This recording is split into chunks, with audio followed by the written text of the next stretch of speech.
Hey everybody, welcome to the Dad Challenge podcast. My name is Josh. You're awesome. I love having you here. You're my tribe. Today is Monday, so you know what that means. We get to talk about the church. And it is kind of my favorite day because this is what I do. This is my jam. This is what I've done for the past almost decade of my life.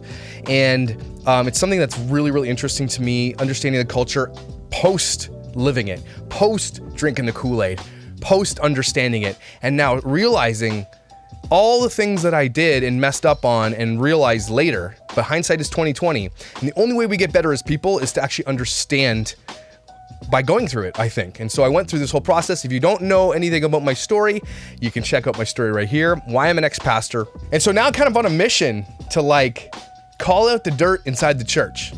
And I don't even know what my end goal is gonna be. Is my end goal to make sure all the church doors close? Of course not, I don't think so.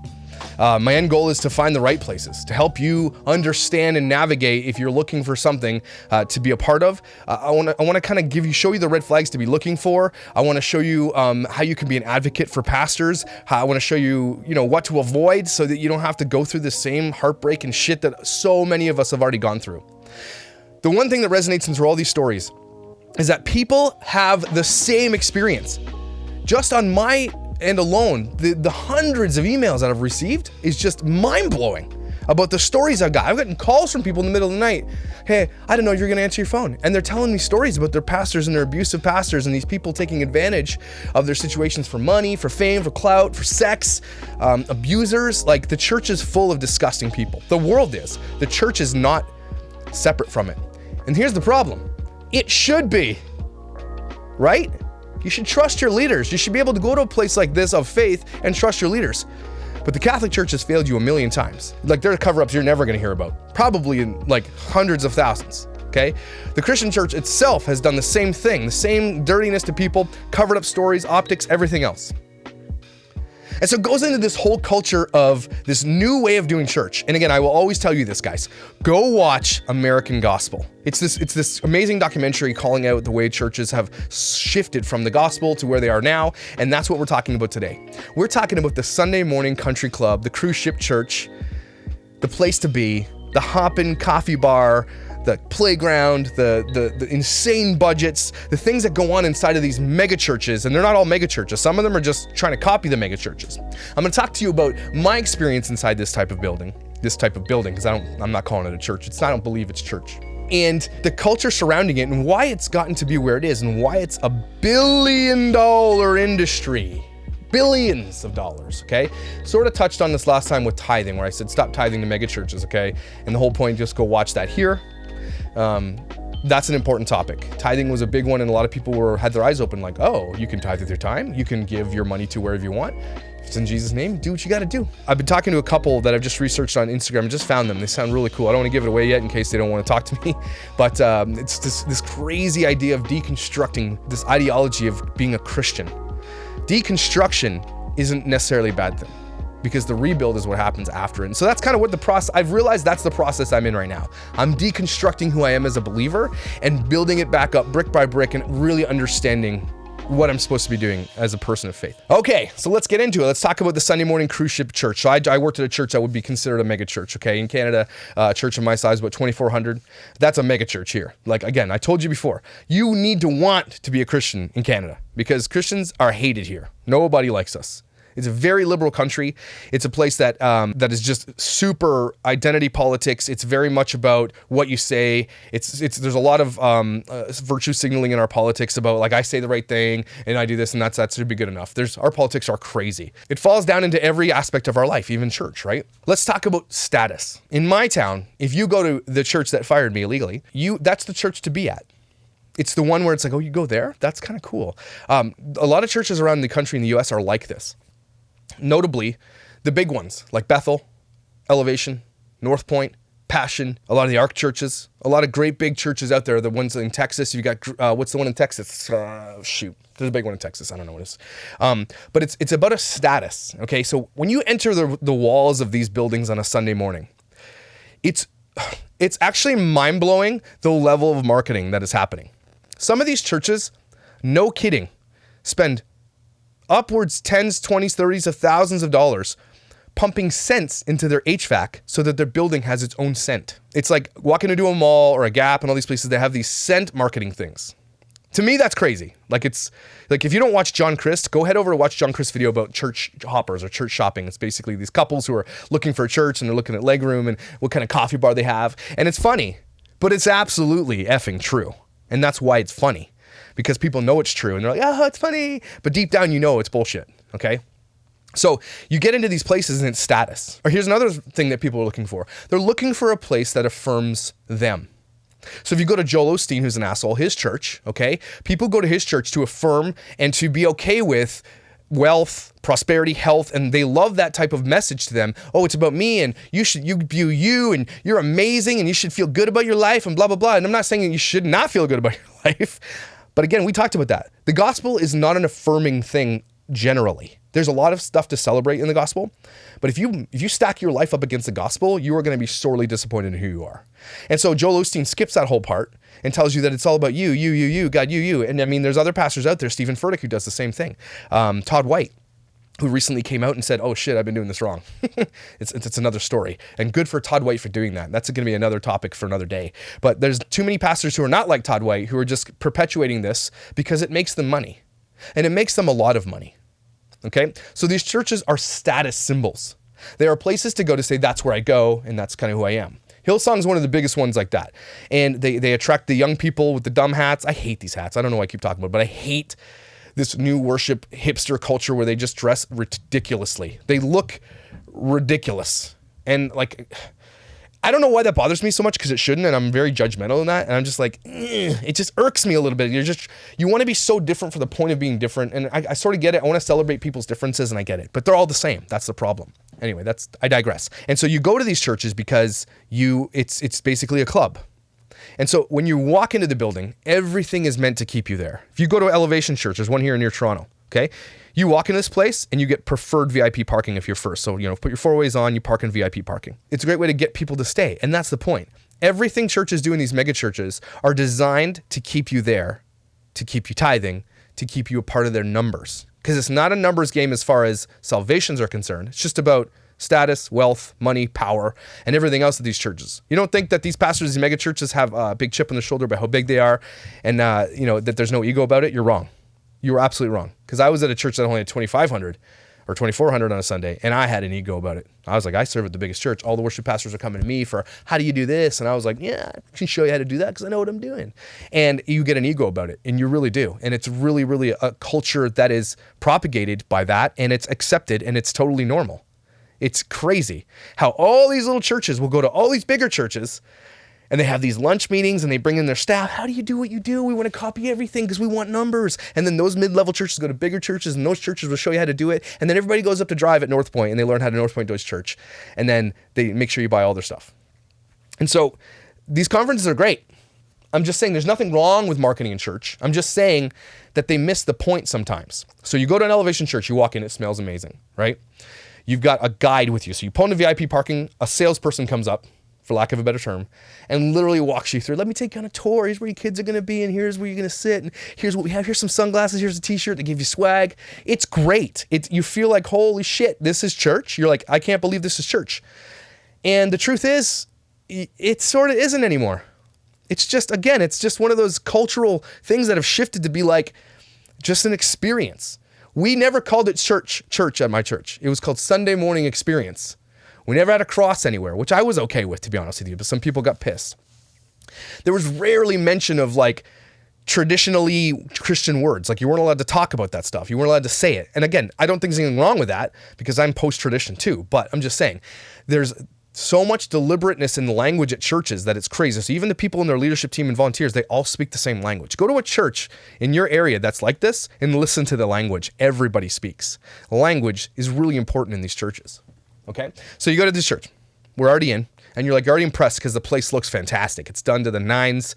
You could tell they put money into their design, marketing, and everything else. And there's like hundreds of kids and hundreds of volunteers out there just serving, just giving.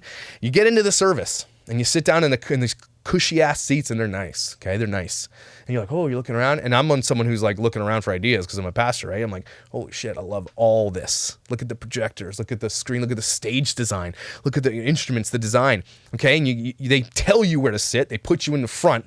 There's an elevation. You don't get to just sit where you want. You sit where they tell you to sit. Okay, I'm just picking on elevation because it's the only one I've kind of been to. So you get in there. And all of a sudden the announcement guy comes up. But it's not like your church announcement's like old school, like, today Betty is starting a sewing club and we're really excited to knit doilies for babies. It's not that. It's like, boom, music, and you're like, yo, welcome to church, yo, woo! And they're like, the jeans are so tight, you can tell the religion, you know, and they're like, they look good. They look like rock stars are wearing $250 shoes, and they're just like, yo, and you're like, what the hell is this? And you're in. You are sold. Okay, you're like, I'm here forever. What's next? This guy's telling you about all the cool shit happening. Check out your bullet. Check out our website. Here's how you can give. It's like, yeah! It's like friggin' WWE wrestling, the opening scene, and you're like, what have I just entered into? But I'm here for it, okay? And the music is pumping before you even get in there. It's like dancing. So you're there, you're in, you're pumped. You're like, holy, this is crazy. I can't believe this is church. And then the worship band rolls out, and they're all rock stars. And I was a part of this culture, so I know this culture. I know it intimately, and I loved it. I loved looking like a rock star. I still do. I still dress like a rock star. But they roll out, and everything is deliberate, okay? The girls are gorgeous. Like, I'm like, some of them can't sing, but they're on the stage because they look good. I'm not joking. This happens, okay? The guys have their $1,000, $1,500, $2,000 guitars, you know, just like, guys who are musicians like me are like, I ain't looking at the girl's cleavage. I'm looking at this guy's guitar. And I'm like, damn. Any musician who goes to church who's in the music world, you go to church. The church has become an industry for musicians beyond bands, anything else. The church is one of the main consumers of music goods. Of like music production goods. So these guys are rocking pedal boards worth $3,000-$4,000, maybe more. Okay, they're rocking expensive guitars. Sometimes they have 3 or 4 guitars behind them because they need to pick a different one for a different song, right? Because they just don't want to tune it and they want to show you how much gear they have. Worship culture, and that's going to be maybe the next video, is very immersed in idolatry for worship leaders worshiping other worship leaders.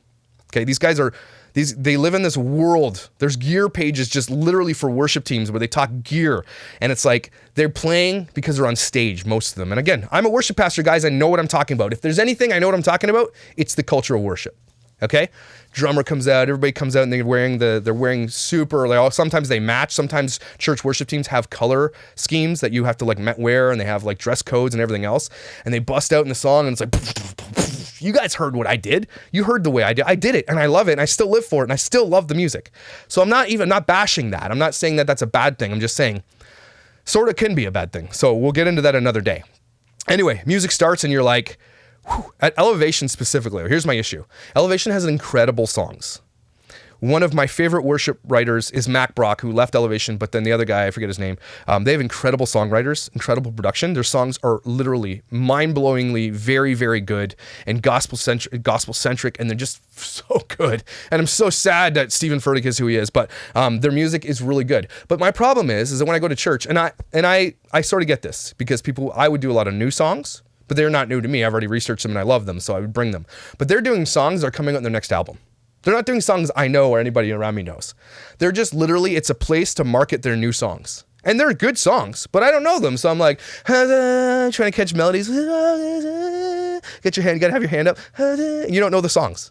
And then you learn them later because it comes out in the next record. It's just literally a marketing platform for what's coming out next, okay? For these big churches, Elevation Bethel, Hillsong, Passion, the Belonging Co., all these churches are just a platform to sell their music. And they make bundles and oodles of money. Don't get it twisted. Millions with Z's on the end, okay? Lots of money.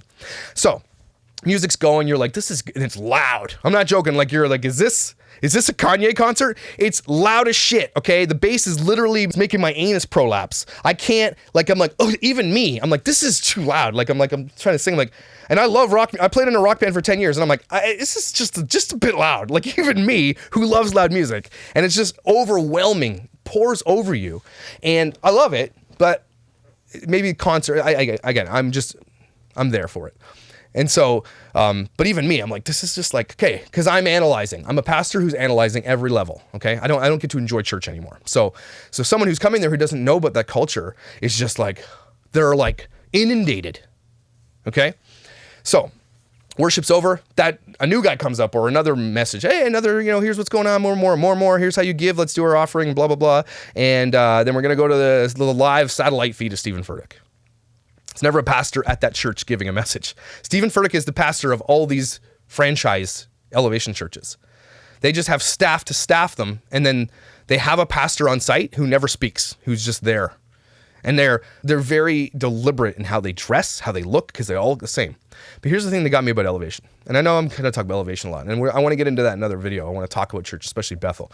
But there's a team, there's a row at the front full of cheerleaders.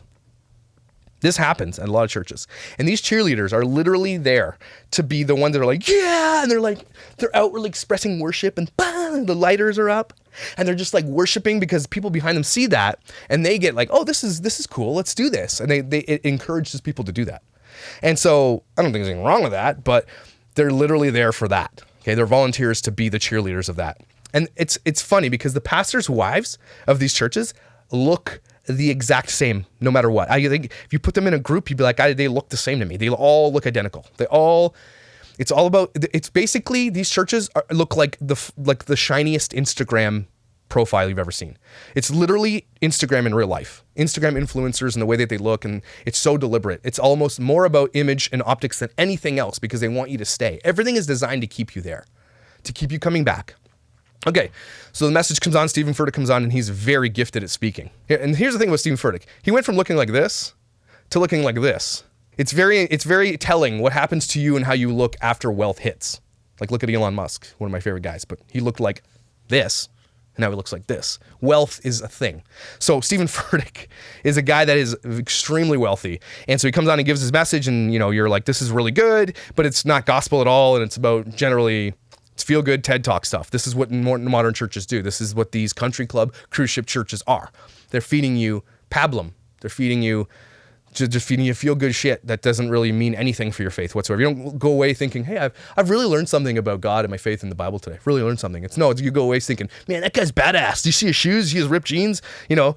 His jeans were so tight, literally his leg fell asleep. So you leave thinking that you've experienced something, but it's not anything that has to do with God, to be honest with you. And some people would say otherwise, but that's just my takeaway. But they think it is, and there's the rub. There's the trickery. And I'm not saying it's not all like this, because there are some messages out there that people give in churches like that are flashy like this, but deliver great messages of hope about God too. It does happen. Just saying. My experience, I'm generalizing it because it's generally the generalization, and it's not every church. So don't stop commenting about that. I'm not saying this is every church, but it is. The majority of these mega churches follow the big ones because they actually go learn from them at their conferences, and then they perpetuate the same shit. It's like a freaking MLM. Okay, you leave feeling great. You're upbeat. Everybody's hugging, and pre-COVID, they're hugging and I love you. You never met some people, and they're like your best friends. Can't wait to see it. And you're like talking, and people are engaging because this is the culture. The churches, and a lot of churches, like if you see someone you don't know, you engage them. You go out there and you talk to them, and make sure you're best friends forever, right? And so you drive away after you pick up your kids, and your kids are like pumped because they got like toys and they got all these cartoons and shit that they colored. You throw it in the garbage because you don't want it. It's just a waste of paper. The church wastes more paper than anybody else in the world. I can't tell you how many shitty freaking crafts I've thrown in the garbage after church, and you guys all know what I'm talking about. They're not good, and they're just because they have to be like functionally made for like 40 kids in a room to like do it. And so you're all leaving, you're feeling good, you go to Swiss Chalet, you have some lunch, and it was a great Sunday. Nothing wrong with it. Then you get the emails, then you get the calls. When you come, hey, we'd love to have, thanks for coming out. And it's like, this is amazing marketing. If companies who want to do sales just copied the way that churches do it, they would be incredible. Churches have become marketing machines, and they're really good at it. Social media, mailing, calling. They'll send your kids birthday cards. They'll make sure that they remember everything about you. They take all your data, and it's just like they want you there because they need to fund this whole shit that's going on.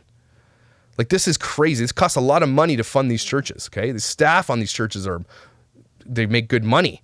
Like they go through staff like water. So they're like, the turnaround is high. They have to move people. It costs money for that. They got to pay for the production of their music. That costs money. And then all the money they bring in, I don't even know what they do with their own money, because Elevation makes millions upon millions just in their music alone. I don't know where it goes. They have to spend it. It's a nonprofit organization. So These are all the things I see.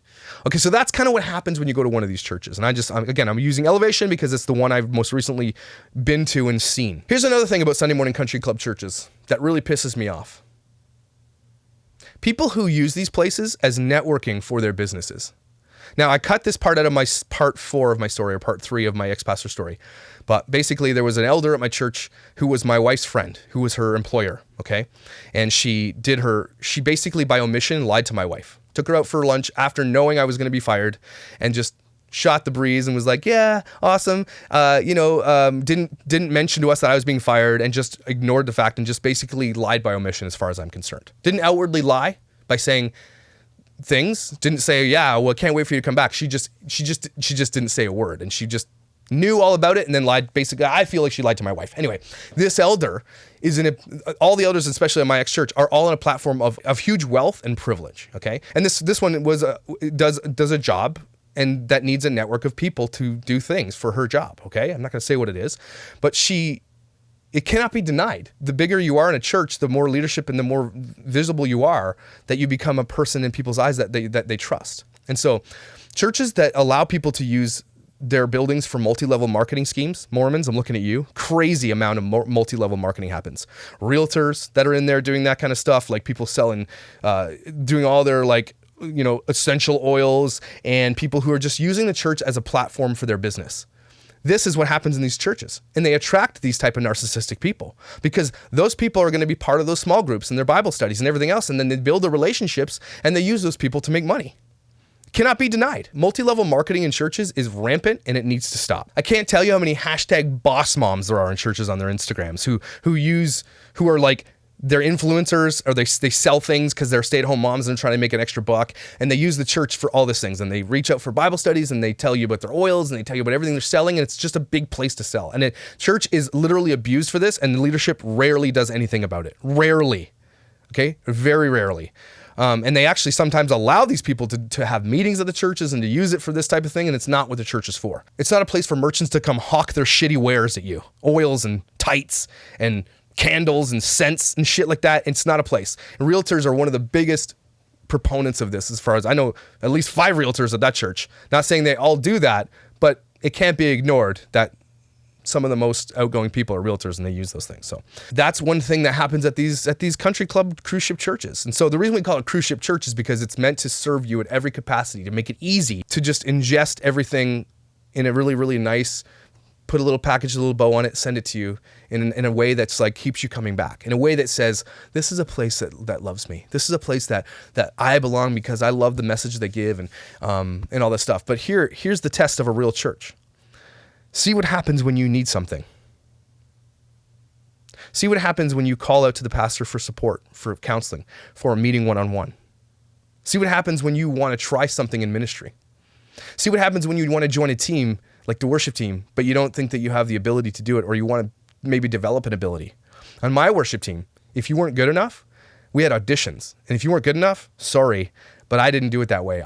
Probably one of the reasons they didn't really like me very much was because I let everybody come try out. There were some people that did not belong, yes. And I'm like, I'm sorry. That would be too distracting. There is a fine line between distracting on stage and developing people, which is, I think, is really important as pastors. If we're not developing people, what the hell are we doing? Try joining a team that you think that you want to do that you might not be talented in, and then see where they put you.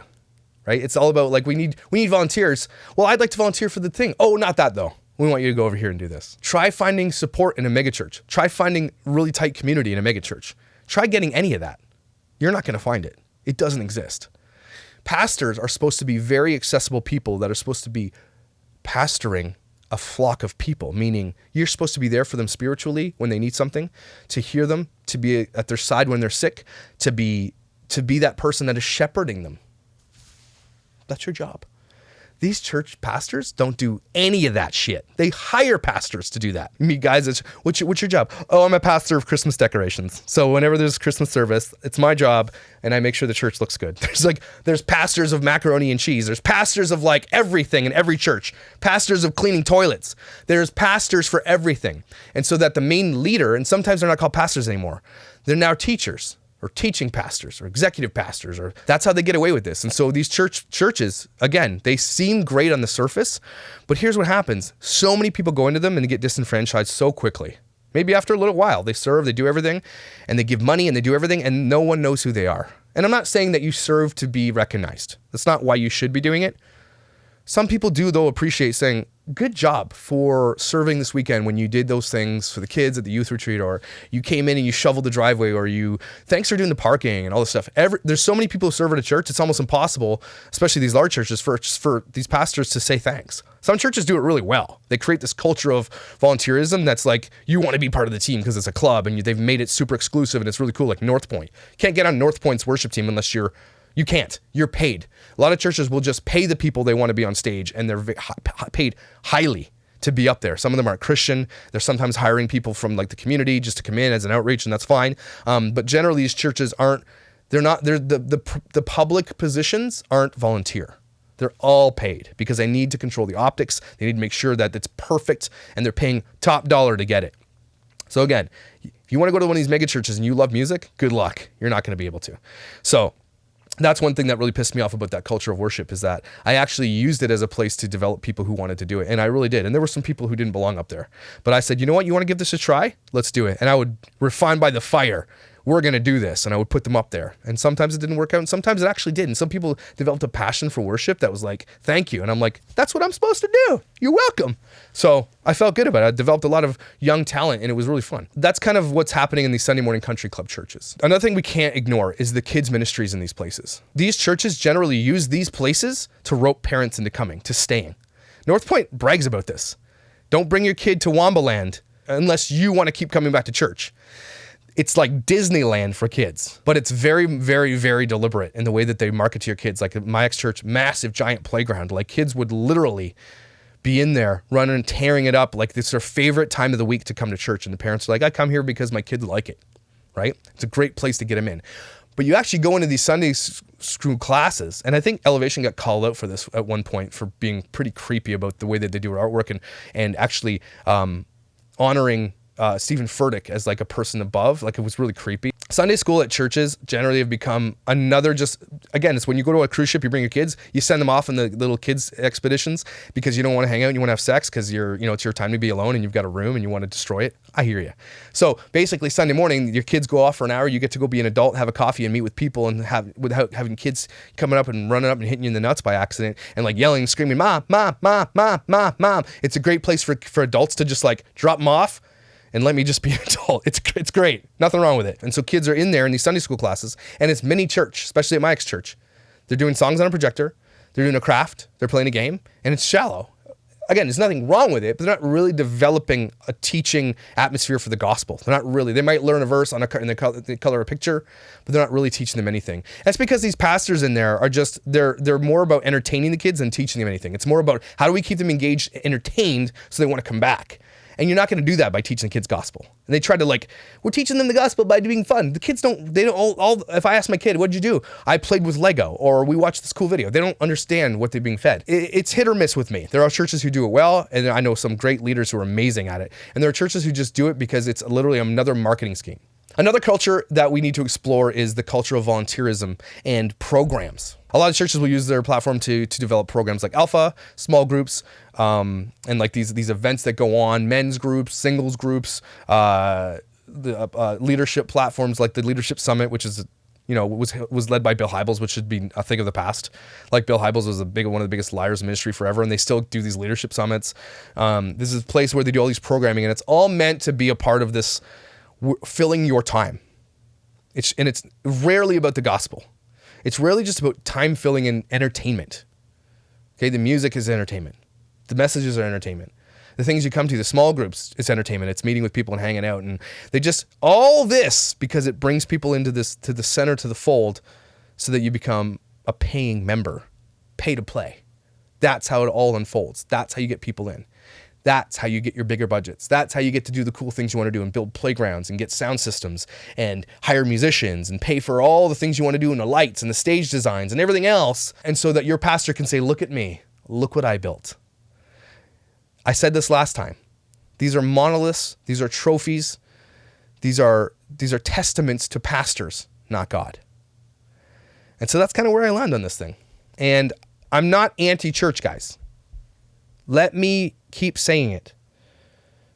I'm anti-bad church, and there are a lot out there, but there are a lot of great churches out there. So if you want to like reach out to me and what would I look for if I ever went back to church, which I don't think I ever will. But what would I look for if I did want to go back?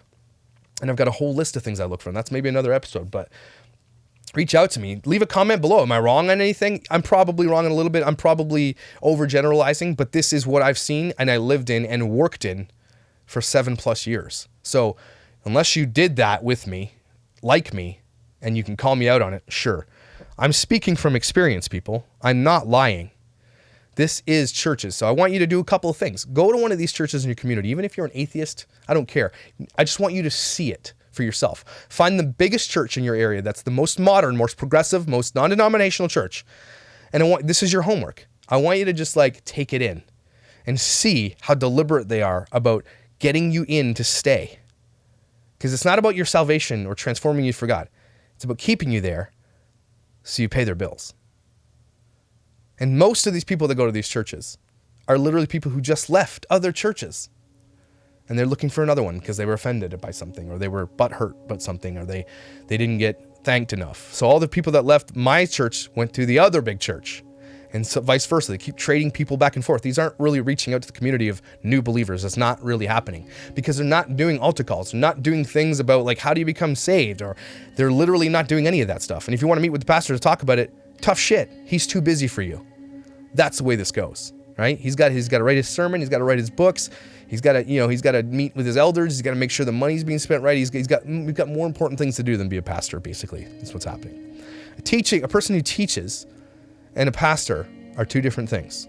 They can be the same, but if you only have a teacher, you don't have a pastor. You can have a pastor that teaches. And a pastor needs to be a person that is there for their people. They need to pastor them. If you have a pastor who is not accessible, tell them they're doing it wrong. Tell them I said that. You get my permission. So thanks for watching this video. Sorry I said prolapsed anus, but it needed to be said. Hit like, hit subscribe, hit the little bell so you can get my notifications if YouTube does that anymore, or don't, whatever. But this is one of those things that I'm not going to stop talking about either. This is very important. And there are so many topics to talk about. And I hope to have a couple of guests on soon talking about their journey and what they've been doing. And I'm going to be talking to other ex-pastors and some really cool stuff. If you want some great resources to listen to about this type of world about deconstructing, listen to the Bad Christian podcast, okay? Some crazy stuff in there. Watch American Gospel. Crazy, okay? There is this giant movement right now of deconstruction of Christianity, and I'm here for it. Because I think once it gets boiled down and you start trimming the fat, what you're going to be left with are real people who really want to engage in this. And it's going to be a very small percentage of people. And that really sucks. So we're going to have to come back to the drawing board about how we do church. Because I don't want to just complain about what church is doing wrong. I do want to expose it. But what churches can do right are really important too. And so maybe the answer here is to find out from these people who are deconstructing this, how can we do this right? There's a conversation, and we will explore that. Just not today, it's too long, yes, and I'm tired. So thanks for watching, man. You are my jam. You are my jam. You are my therapy. I love to do these things. I love talking about this stuff, and I hope you're getting something out of it.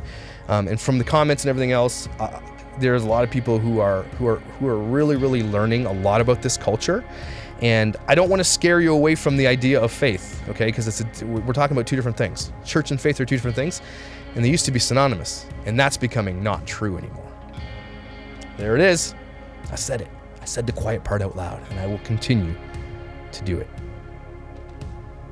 And you're here for it.